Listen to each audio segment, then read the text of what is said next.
Yeah, that's a good one. Yeah, one thing that this makes me think of is we tend to have archetypes of friends. Like if you look statistically at who we call our friends, we tend to have an archetype or a certain type of friend. And so I have a few friends in my life who are really, really, they're really divergent thinkers. They're really creative. They really push the envelope in terms of their belief system, and they push the envelope in terms of seeking to persuade others and be really, really sort of assertive in expressing their beliefs. And so I really, really like the people in my life who do those kinds of things. And then I have people in my life who push me and give me hard feedback, and I really, really appreciate that.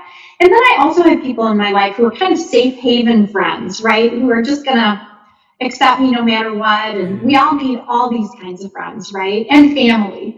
And so I invest in some really, really close friends who I trust and have deep relationships with. I also like to stay in touch with friends that I don't see as much, but oh my gosh, we can pick up a conversation at any point. And I like to invest time with people that I, have different opinions from, like we were talking about before. And then I just invest a ton of time with family and, people that I consider to be my most intimate connections. Like my husband and our children and, people who are really, really close. I think that's really important as well. Yeah, balancing the time is important. I think it's prioritization. I read a really, really interesting story about a gentleman who was he was dying, and I think he had like 9 months to live or something. And it was very sure that his life was going to be over soon. He was doing everything he could to stay healthy and overcome it, but it was very clear that he was going to be passing away.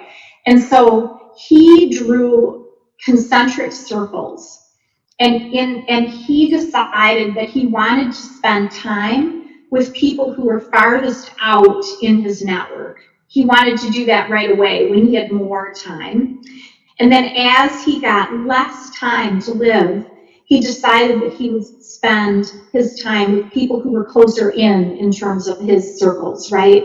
Because in his final months and days, he wanted to make sure that he was spending the most time with people that were most important to him.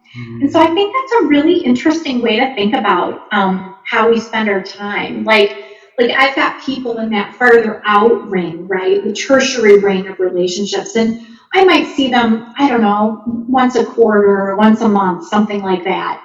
And then I have people who are in that secondary circle who are really good friends, and I stay in touch with them in multiple ways, but maybe a little bit more frequently.